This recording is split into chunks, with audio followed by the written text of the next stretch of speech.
അവൾ ഒരിക്കലും ആത്മഹത്യ ചെയ്യല. ഈ മരണത്തിൽ ദുരൂഹതയുണ്ട്. ഈ മരണത്തിൽ ദുരൂഹതയാണ്. അതാണ് ഞാൻ നിയമപരമായിട്ട് അങ്ങേ അറ്റം പോയി എൻ്റെ മക്കൾക്ക് വേണ്ടി പോകും. ഏത് അറ്റം വരെ പോകും. അതേ എനിക്ക് നിങ്ങളോട് പറയാനുണ്ട്. ഫ്രണ്ട്സ്, എല്ലാവർക്കും രുദ്രാർദ്ര 2000 പുതിയൊരു വീഡിയോയിലേക്ക് സ്വാഗതം. നമ്മുടെ സോഷ്യൽ മീഡിയയിൽ ഇപ്പോൾ നിറഞ്ഞു നിൽക്കുന്ന നമ്മുടെ ജിസ്മോളുടെ ആത്മഹത്യയാണ് കേട്ടോ. കുറച്ച് നാളുകൾക്ക് മുന്നേ ഇതുപോലെ സമാനമായ ഒരു ആത്മഹത്യ നമുക്ക് ചുറ്റും നടന്നിരുന്നു. ഏറ്റുമാനൂരിൽ തന്നെ, അവിടെ തന്നെ ഷൈനിയും മക്കളും ആത്മഹത്യ ചെയ്തു. അവിടെ നടന്ന അതേ സംഭവം, അതേ കാരണം, അതേ ഉത്തരവാദികൾ, ആള് മാത്രം മാറ്റം, സെയിം ഇൻസിഡൻ്റ് ആണ് ഇവിടെ സംഭവിച്ചിരിക്കുന്നത്. ഓരോ പ്രശ്നം നടക്കുമ്പോഴും നമ്മൾ പറയും ഇനി ഇത് ആവർത്തിക്കരുത്, ജസ്റ്റിസ് ഫോർ ഷൈനി എന്ന് പറഞ്ഞ് നമ്മൾ ഒരുപാട് സംഭവങ്ങൾ അതിന് വേണ്ടിയിട്ട് കൊണ്ടുവരും. പക്ഷേ അതിൻ്റെ ആ ഒരു ചൂട് മാറുമ്പോഴത്തേക്കിന്, അത് മറന്നു തുടങ്ങുമ്പോഴത്തേക്കിന് അതൊക്കെ പോയി കഴിഞ്ഞിരിക്കും. പിന്നെ അതിനെക്കുറിച്ചുള്ള കാര്യങ്ങളൊന്നുമില്ല. ആ സമയത്ത് നമ്മൾ പേരൻസിനോടൊക്കെ പറയും നിങ്ങളുടെ മക്കൾക്ക് പറ്റത്തില്ലെങ്കിൽ നിങ്ങളുടെ വീട്ടിലേക്ക് നിങ്ങൾ തിരിച്ചു കൊണ്ടുപോവുക, അവിടെ സഹിച്ച് ജീവിക്കാൻ നിങ്ങൾ പറയാതിരിക്കുക എന്നൊക്കെ പറഞ്ഞ് ഭയങ്കരമായിട്ട് നമ്മൾ ഘോര പ്രസംഗിക്കും. എല്ലാ പേരൻസും പറയും, അതുപോലെ തന്നെ ഈ പറയുന്ന യൂട്യൂബേഴ്സും എല്ലാവരും പറയും. പക്ഷേ ഷൈനിയുടെ ഒരു ഇൻസിഡൻറ്റ് കഴിഞ്ഞാൽ അത് മറന്നു തുടങ്ങുമ്പോഴത്തേക്കിന് അടുത്തൊരു ഇൻസിഡൻറ്റ് വന്നു കഴിഞ്ഞു. താണ്ടെ ജിസ്മോളുടെ ഇൻസിഡൻറ്റ്. ജിസ്മോളും തൻ്റെ 2 പെൺമക്കളുമായിട്ട് ജീവൻ ഒടുക്കിയിരിക്കുകയാണ്. എന്താണ് ജിസ്മോളെ കുറിച്ച് പറയണത്? ഷൈനി തനിക്കൊരു ജീവിക്കാനൊരു തൊഴിൽ ലഭിക്കാതിരുന്നതിനാലാണ് ആത്മഹത്യക്ക് തുനിഞ്ഞതെങ്കിൽ, അതായത് ഭർത്താവിൻ്റെ പീഡനം സഹിക്കുക വയ്യാതാണ് ചെയ്തത് ഭർത്തൃ വീടിൻ്റെ.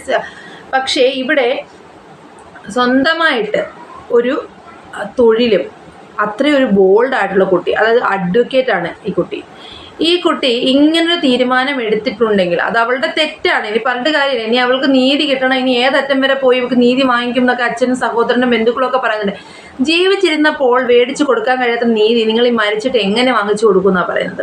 ഷൈനിക്ക് സംഭവിച്ചു, ഇനി മറ്റൊരു കുട്ടിക്ക് സംഭവിക്കില്ല, ആ കുഞ്ഞുങ്ങൾക്ക് സംഭവിച്ച മറ്റൊരു സംഭവിക്കരുത് എന്നും പറഞ്ഞാൽ അന്ന് ഒത്തിരിയൊക്കെ നമ്മൾ കിടന്ന് ബഹളം വെച്ചല്ലോ. പിന്നെയും സംഭവിച്ചില്ലേ? ദാണ്ടെ തൊട്ടടുത്ത് തന്നെ ജിസ്മോൾക്ക് ഈ സംഭവം ഉണ്ടായില്ലേ? എന്തുകൊണ്ട് തൻ്റെ മക്കളെ വിവാഹം കഴിച്ച് അയച്ച വീടിനെ കുറിച്ച് എത്ര സ്വർണം കൊടുക്കുമെന്ന പെൺകുട്ടികളോടും, എത്ര സ്വത്തുണ്ട് എന്ന പെൺകുട്ടികളോട് തിരക്കുന്നത് പോലെ തന്നെ തിരിച്ച് പെൺവീട്ടുകാരൻ തിരക്കും. എന്ത് ജോലിയാണ് നിനക്ക്, എത്രയാണ് ശമ്പളം, നിനക്ക് എത്ര ചുറ്റുപാടുണ്ട് എന്നൊക്കെ തിരക്കും. അവൻ്റെ സ്വഭാവം, അവൻ എങ്ങനെയാണ്, എന്തുകൊണ്ടാണ് നിങ്ങൾ തിരക്കാത്തത്? ഓക്കെ, ചക്കയൊന്നും അല്ല ചൂട് നോക്കാൻ, ഈ സ്വഭാവം നമുക്ക് തിരിച്ചറിയാൻ പറ്റില്ല. ഓക്കെ, സത്യം തന്നെ.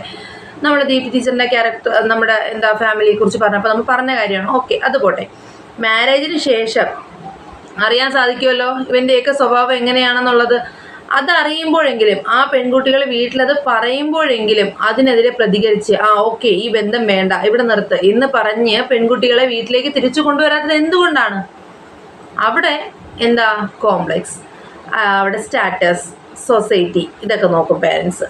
വെൽ സെറ്റിൽഡ് ഒക്കെ ആണെങ്കിൽ പിന്നെ പറയുകയും വേണ്ട. ഏറ്റവും താഴേക്കിടയിലുള്ളവരായാലും ഏറ്റവും ഉയർന്നവരായാലും സൊസൈറ്റിയെ പേടിക്കും. താഴേക്കിടയിലുള്ളവരാണെങ്കിൽ എങ്ങനെ തൻ്റെ മകളെ കെട്ടിച്ച് വിട്ടൊരു ബാധ്യത ഒഴിച്ചു എന്ന് പറഞ്ഞ് ഒഴിച്ചു വിടും. പിന്നെ തിരിച്ചു വന്നാൽ ചില കുഞ്ഞുങ്ങളോടുണ്ടെങ്കിലും അവളെയും കുഞ്ഞുങ്ങളെ ആര് നോക്കുമെന്നൊരു ചിന്ത വരും. അതിനാണ് ഞാൻ പറയുന്നത്, പെൺകുട്ടികളുടെ അടുത്ത് എപ്പോഴും പറയും, എല്ലാ വീഡിയോയിലും പറയും, പഠിച്ച് നല്ലൊരു തൊഴിൽ വാങ്ങുക, ആ തൊഴിൽ കിട്ടി സ്വന്തം കാലിൽ നിൽക്കുക. നിങ്ങളുടെ ജീവിതം ആർക്കും ചതച്ചരയ്ക്കാൻ കൊടുക്കാതിരിക്കുക. എനിക്ക് പറയുമ്പോൾ ദേഷ്യം വരുന്നതുകൊണ്ടാണ് കേട്ടോ.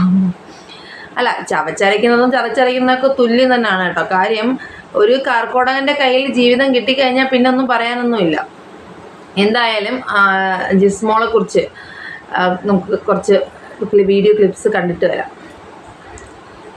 കൊച്ചിവിടെ ഓഫീസിലാണ്, ഇവിടെ ഓഫീസിൽ ഒരു ദിവസം എൻ്റെ അടുത്ത് വന്നപ്പോൾ തലയിൽ ഒരു പാടുണ്ട്. ഞാൻ ചോദിച്ചത് എന്നാ വിളിച്ചതാണ് നേരം പറഞ്ഞു ഇത് കൊണ്ടതാന്ന് പറഞ്ഞു. കഥകനിട്ട് ഇടിച്ചതാണ്. 2-3 ദിവസം കഴിഞ്ഞപ്പോൾ എന്നോട് പപ്പ ചേട്ടാ എന്നെ പിടിച്ച് ഭിത്തിക്കിട്ട് ഇടിച്ചതാണ്. നീ എന്ത് വേണ്ടി പറയാൻ? പപ്പ അവിടെ വന്ന് വഴക്കുണ്ടാക്കുമെന്ന് പറഞ്ഞാൽ ഈ പപ്പായോട് പറഞ്ഞെന്നറിഞ്ഞ് പപ്പ വിളിച്ചാൽ അത് മുന്നേ മതി എനിക്ക് വീട്ടിൽ നിൽക്കാൻ പറ്റിയത്. അതുകൊണ്ടാണ് എനിക്കൊരു കുടുംബം വേണ്ടേ. തന്നെയല്ല അവൾ വക്കീലാണ്, അവൾക്ക് അങ്ങനെ ഒരു ഇതിനോട് താല്പര്യമില്ല. ഓക്കെ, കുടുംബം യാതൊരു വിധമായ അവർക്ക് പരിഗണനയും കൊടുത്തില്ല എന്നുള്ളതിൻ്റെ കൃത്യമായ പലതവണ ആത്മഹത്യയ്ക്ക് ശ്രമിക്കുകയും കുട്ടികൾക്ക് ഹാർപ്പിക്ക് കൊടുത്ത് കൊല്ലാൻ ശ്രമിക്കുകയും ചെയ്തു. അതുകൊണ്ട് തന്നെ ഛർദ്ദിക്കുകയുണ്ടായി. അപ്പോൾ ഇത്തരം കാര്യങ്ങളൊക്കെ ഉണ്ടായിട്ടും ഒരു ആത്മഹത്യാ പ്രവണത അവളിൽ ഉണ്ട് എന്ന് അറിഞ്ഞിട്ട് പോലും അവളെ ഒറ്റയ്ക്കാക്കി അവിടെ നിന്ന് പോവുകയും ചെയ്തു. അവർ വേണ്ടത്ര ശ്രദ്ധ ഒരു ആത്മഹത്യാ പ്രവണതയുള്ള ഒരാളിനെ സംബന്ധിച്ച് വേണ്ടത്ര ശ്രദ്ധ കൊടുത്തില്ല എന്നുള്ള പരാതിയാണ് ബന്ധുക്കൾ ഉന്നയിക്കുന്നത്. അതേ പരാതികളായിരിക്കും ഇന്ന് തീർച്ചയായിട്ടും ഉന്നയിക്കുന്നത്. അതിലും വീട്ടിൽ ജോലി ചെയ്യുന്ന ആ സ്ത്രീക്ക് പറയാവുന്നതിൻ്റെ പരിമിതികളാണ് പറഞ്ഞത്.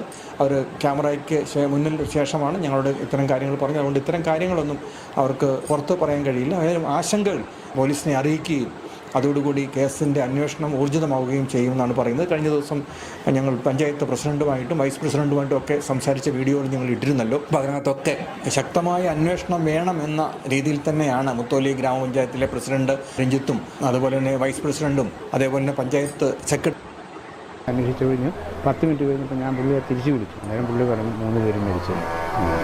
അതെന്തോ ദുരൂഹത ഉണ്ടോ എന്ന് പറയാൻ അവൾ ഒരിക്കലും ആത്മഹത്യ ചെയ്യാൻ. അവിടെ എന്തോ ഭയങ്കര കാര്യമായ കാര്യം നടന്നിട്ടുണ്ട്. മുൻപ് ഇതുപോലെ പ്രശ്നങ്ങൾ ഉണ്ടായിട്ടുണ്ടോ ഭർത്ത വീട്ടിൽ? ഭർത്ത വീട്ടിൽ പണ്ട് പ്രശ്നങ്ങളുണ്ടാകുമ്പോൾ ഞാൻ അവിടെ നിന്ന് കൈകാര്യം ചെയ്തത് ഞാൻ പല പ്രാവശ്യം കണ്ടല്ലോ നിങ്ങളെ വീഡിയോ ക്ലിപ്പ്. ഇത് കണ്ടപ്പോൾ നിങ്ങൾക്ക് എന്ത് തോന്നുന്നുണ്ട്? ഈ മരണത്തിന് ശേഷം എനിക്ക് സത്യം പറഞ്ഞാൽ ഈ അച്ഛനോടും ബ്രദറിനോടും വീട്ടുകാരോടൊക്കെ പുച്ഛം തന്നെയാണ് കേട്ടോ. അത് ഈ മരണത്തിന് ശേഷം വന്ന് എൻ്റെ മോൾക്ക് നീതി കിട്ടുന്നതിൻ്റെ ഏതറ്റം വരെ ഞാൻ നിയമ നടപടികൾ സ്വീകരിക്കുമെന്ന് പറയുന്ന ഇവർക്ക് എന്ത് അവകാശമാണുള്ളത്? കാര്യം ജീവിച്ചിരിക്കുന്ന ജീവിച്ചിരിക്കുമ്പോൾ മക്കൾ നല്ലതുപോലെയാണോ ജീവിക്കുന്നത്? അവിടെ മക്കൾക്ക് എന്തെങ്കിലും പ്രശ്നമുണ്ടോ? ഉണ്ടെങ്കിൽ അതെന്താണെന്ന് തിരക്കി അതിനുള്ള സൊല്യൂഷൻ കണ്ടെത്താതെ ഈ കോംപ്രമൈസ് ടോക്ക് സത്യം പറഞ്ഞാൽ തെറ്റാണ് കേട്ടോ. അതായത് ഈ ദേഹോപദ്രവം തുടങ്ങിക്കഴിഞ്ഞാൽ അവർക്കൊരു ധൈര്യമാണ്. ഒരു വെട്ടം ഉപദ്രവിച്ച് തുടങ്ങിക്കഴിഞ്ഞാൽ ഇവന്മാരൊന്നും പിന്നെ നിർത്തത്തില്ല. പിന്നെ കണ്ടിന്യൂസ് ആയിട്ട് ഉപദ്രവമായിരിക്കും. നമ്മൾ ടോക്സിക് ക്യാരക്ടർ പറഞ്ഞ പോലെ തന്നെ ഇതൊക്കെ വളരെ ഇതാണ്. അതായത് നമ്മുടെ ഷൈനിയുടെ കേസിൽ എന്താണോ സംഭവിച്ചത് അത് തന്നെയാണ് ജിസ്നയുടെ കേസിൽ സംഭവിച്ചിരിക്കുന്നത്. ഇവിടെയും കുറ്റക്കാര് പേരൻസ് തന്നെയാണ്. നമ്മൾ ഷൈനിയുടെ കേസിൽ കണ്ടല്ലോ ഷൈനിയുടെ പേരൻസിന്റെ ഭാഗത്തുനിന്നുണ്ടായ നിലപാടുകളെ. ഇവിടെയും അതേ ഇത് തന്നെ കാണുന്നത്. മരണപ്പെട്ട് കഴിഞ്ഞു ഒരു 10-15 ദിവസം, ഇപ്പം എന്തായാലും ആ മക്കളെ കൊണ്ടുപോയതിനാണ് എല്ലാവരും കുറ്റം പറയുന്നത്. പക്ഷേ ഷൈനി മരിച്ചിട്ട് ആ മക്കളെ ആര് നോക്കുമായിരുന്നു? ആരും നോക്കില്ല. കുറച്ച് ദിവസം സഹാനുഭൂതിയുടെ പേരിൽ നോക്കും, പിന്നെ നോക്കുമോ? ഷൈനി മക്കളെ അപായപ്പെടുത്തി സ്വയമേ മരിച്ചു. തെറ്റാണ്. ആത്മഹത്യ ഞാൻ പ്രോത്സാഹിപ്പിച്ച് പറയുകയല്ല. പക്ഷേ തൻ്റെ മക്കളെ ഇവിടെ ഇട്ടിട്ട് പോയാൽ ആരാ കുഞ്ഞുങ്ങളെ നോക്കും? ആരും നോക്കാനില്ല. പിന്നെ അവർ സമൂഹത്തിൽ ഒറ്റപ്പെട്ടു പോകും. എന്നാൽ ആത്മഹത്യയാണെങ്കിൽ എന്തിന് ജിസ്മോൾ അങ്ങനെ ചെയ്തു? കാര്യം ജിസ്മോൾക്ക് നല്ലൊരു തൊഴിലുണ്ട്, നല്ല ബോൾഡാണ്, നിയമവശങ്ങൾ അറിയാം, എങ്ങനെയായാലും ഇവരിൽ നിന്ന് രക്ഷപ്പെടാനുള്ള മാർഗമുണ്ട്. പിന്നെ എന്തുകൊണ്ട് ഇങ്ങനൊരു മാർഗം സ്വീകരിച്ചു? ഇതൊക്കെ ചോദിച്ചിട്ടാണ്. ഇതൊക്കെയാണ് തെളിയിക്കേണ്ടത്.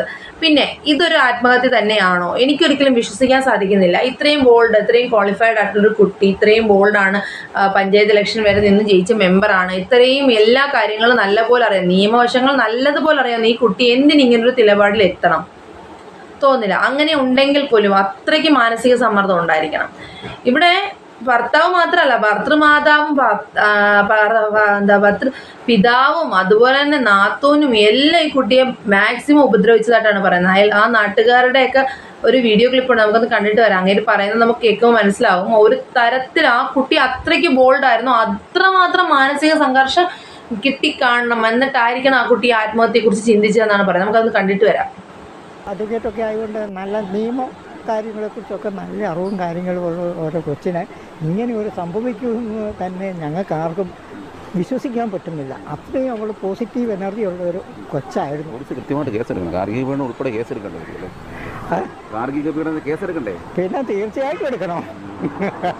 കുടുംബത്തിലും ഇങ്ങനെ നിരന്തരമായിട്ട് ഇങ്ങനെ സംഭവം നടന്നു പോകും. നമുക്ക് ഷൈനിയും 2 പെൺമക്കളൊക്കെ ആത്മഹത്യ സംഭവമൊക്കെ നിങ്ങൾ കേട്ടതല്ലേ? അതെ അത് എന്തോ അവിടെ കാര്യമായിട്ട് അവിടെ നല്ല കൊച്ചിന് മാനസികമായിട്ട് സഹിക്കത്തില്ല, ഒരു തരത്തിലും സഹിക്കില്ലാത്ത ഏതാണ്ടൊക്കെ സംഭവം. മരിച്ചതിന് ശേഷം നീതി വേണം എന്ന് പറഞ്ഞ് അലമുറയിട്ട് കരഞ്ഞിട്ടൊന്നും ഒരു കാര്യമില്ല.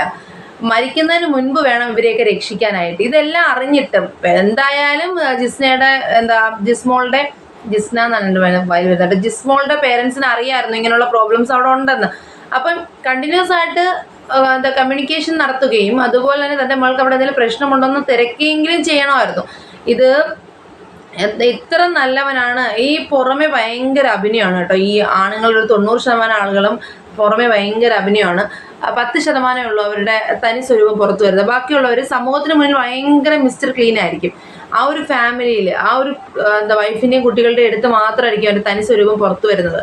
അപ്പം അത് തിരിച്ചറിയണം. ഈ പെൺകുട്ടികൾ എന്തിനാണ് ഇങ്ങനെ കടിച്ചു തൂങ്ങി ജീവിക്കുന്നത്? സത്യം പറഞ്ഞാൽ ഇഷ്ടപ്പെടുന്നില്ല, ഇവനോട് ജീവിക്കാൻ പറ്റില്ല എന്നുണ്ടെങ്കിൽ അവിടെ വെച്ച് കട്ട് ആൻഡ് റൈറ്റ് ആയിട്ട് നിർത്തി പോകണം. എന്തിന് ഇവനെയൊക്കെ താങ്ങണം? എന്ത് കാര്യത്തിന്? ഒരു കാര്യവുമില്ല.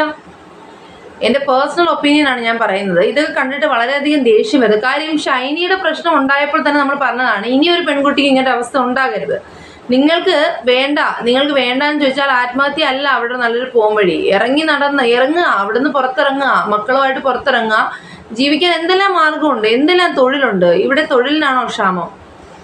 ഇപ്പോൾ ഒരു ഡിഗ്രി ഇല്ലാത്തവരൊന്നും ആരുമില്ല. അപ്പോൾ ഏതെങ്കിലും ഒരു ഫോമിൽ വർക്ക് കിട്ടാതിരിക്കില്ല. ഇതിപ്പം ജിസ്മോളുടെ അവസ്ഥ അതല്ല, ഒരു വെൽ അഡ്വക്കേറ്റ് ആണ്, ഫിനാൻഷ്യലി വലിയ പ്രോബ്ലംസ് ഒന്നുമില്ല. അപ്പം ഈ ഒരു നിലപാടെടുത്തത് വളരെ തെറ്റായിപ്പോയി. ഈ തെറ്റിലേക്ക് അവളെ നയിച്ചത് എന്താണെന്ന് കണ്ടെത്തി തക്കതായ ശിക്ഷ, നല്ല ശിക്ഷ ഈ ജിമ്മി അവളുടെ ഹസ്ബൻഡിന്റെ ഫാമിലിക്ക് നല്ലൊരു ശിക്ഷ കിട്ടണം. ഇനിയും ഇത് ആവർത്തിക്കരുത്. ഇപ്പൊ നമ്മുടെ അവിടുത്തെ ഒരു പോലീസ് പറയുന്ന ഒരു ഇതുണ്ട്, അതായത് ഏറ്റുമാനൂരിലെ സ്റ്റേഷനിൽ എന്തൊക്കെയോ സംവിധാനങ്ങൾ അവർ ചെയ്തിട്ടുണ്ട്. അതൊക്കെ എന്താണെന്ന് നമുക്കൊന്ന് കേട്ടിട്ട് ചാർജ് എടുത്തിട്ട് 9 മാസമായി. ഇവിടെ ഏറ്റവും കൂടുതൽ രാത്രികളെല്ലാം കോള് വന്നിരുന്ന വീട്ടിൽ ഉപദ്രവമാണ്, സ്ത്രീകളെ ഉപദ്രവിക്കുന്നു, അല്ലെങ്കിൽ മക്കളെ ഉപദ്രവിക്കുന്നു, മദ്യവെച്ചുള്ള പ്രശ്നങ്ങളാണ് കൂടുതൽ വന്നിരുന്നത്.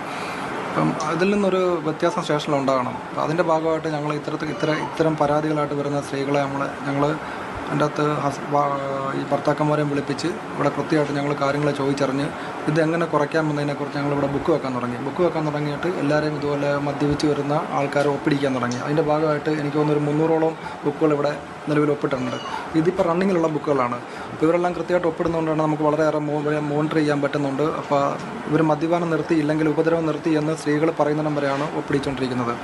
പിന്നെ ഇന്നലെ പോസ്റ്റ് ഇടാനുള്ള പ്രധാന കാരണം എന്ന് പറഞ്ഞാൽ സമാനമായ 2 സംഭവങ്ങളാണ് ഏറ്റുമാനൂർ പോലീസ് സ്റ്റേഷനിൽ ഉണ്ടായത്. ഈ ഷൈനിയുടെ കേസായാലും ജിസ്മോളുടെ കേസായാലും അവിടെ എത്തിയിട്ടില്ലായിരുന്നു, അവരിത് പോലീസ് സ്റ്റേഷനിൽ അറിയിച്ചിട്ടില്ലായിരുന്നു. അതുകൊണ്ടാണ് ഇവർക്ക് ഈ ഒരു നടപടി എടുക്കാൻ സാധിക്കാഞ്ഞതെന്ന് പറയുന്നുണ്ട്.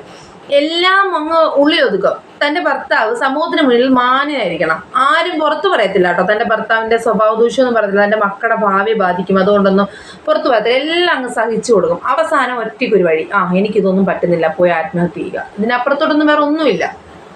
ഇപ്പം നമുക്ക് മക്കളുണ്ട്, എനിക്ക് 2 പെൺമക്കളുണ്ട്, നിങ്ങൾക്ക് കാണുന്നവർക്ക് മക്കളും അതുപോലെ തന്നെ സഹോദരിമാരും ഒക്കെ കാണും. അപ്പം നിങ്ങളുടെ മക്കളെ ഇങ്ങനൊരു വിധിക്ക് വിട്ടുകൊടുക്കുമോ? ഇങ്ങനെ ഒരു നരാധമന്റെ മുമ്പിൽ അയച്ചിട്ട് എന്തെങ്കിലും നമുക്ക് പറയുന്ന പോലെ തന്നെ ചക്കയല്ല ചൂഴ്ന്ന് നോക്കാൻ. അതുകൊണ്ട് തന്നെ നമുക്ക് അബദ്ധങ്ങൾ പറ്റും. അബദ്ധം പറ്റിക്കഴിഞ്ഞാൽ തിരുത്തണം. അതായത് തൻ്റെ മക്കൾ അല്ലെങ്കിൽ മകൾ അല്ലെങ്കിൽ സഹോദരി അവിടെ ബുദ്ധിമുട്ടുകയാണ് എന്ന് മനസ്സിലാക്കിയാൽ ആ നിമിഷം അത് അവിടെ അവസാനിപ്പിക്കാൻ സാധിക്കണം.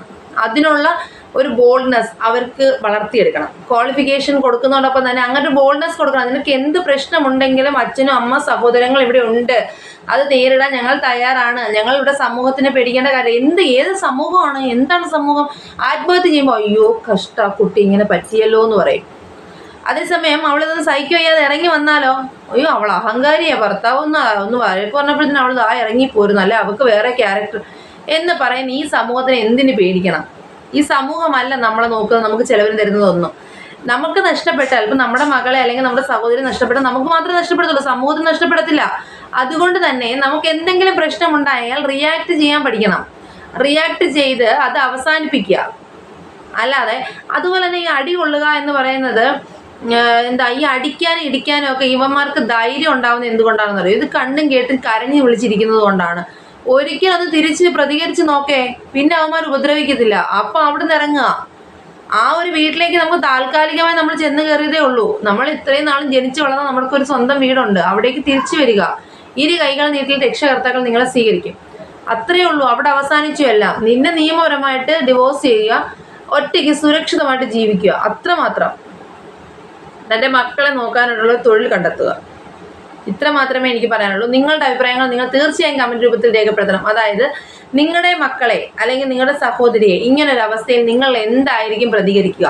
ഇങ്ങനെ ഒരുത്തനെ ഇപ്പോൾ ഒരു ഭർത്താവ് ഇങ്ങനെ ഉപദ്രവിക്കുന്നുണ്ട് എന്ന് മനസ്സിലായി കഴിഞ്ഞാൽ എന്നാൽ 2 ദിവസം കൂടെ ഉപദ്രവിക്കട്ടെ എന്ന് പറഞ്ഞ് നിങ്ങൾ ഇട്ടുകൊടുക്കുമോ, അതോ അതിനെതിരെ പ്രതികരിക്കുമോ? നിങ്ങളുടെ പ്രതികരണം എന്താണ് എന്ന് നിങ്ങൾ ഈ വീഡിയോയ്ക്ക് കമൻസ് ആയിട്ട് രേഖപ്പെടുത്തുക. അത് മറ്റുള്ള രക്ഷകർത്താക്കൾക്കും വളരെയധികം പ്രചോദനമായിരിക്കും. നിങ്ങളുടെ കമൻസ് തീർച്ചയായും നിങ്ങൾ രേഖപ്പെടുത്തണം. പുതിയൊരു വീഡിയോയിൽ കാണുന്നുള്ള എല്ലാവർക്കും tata bye bye, see U.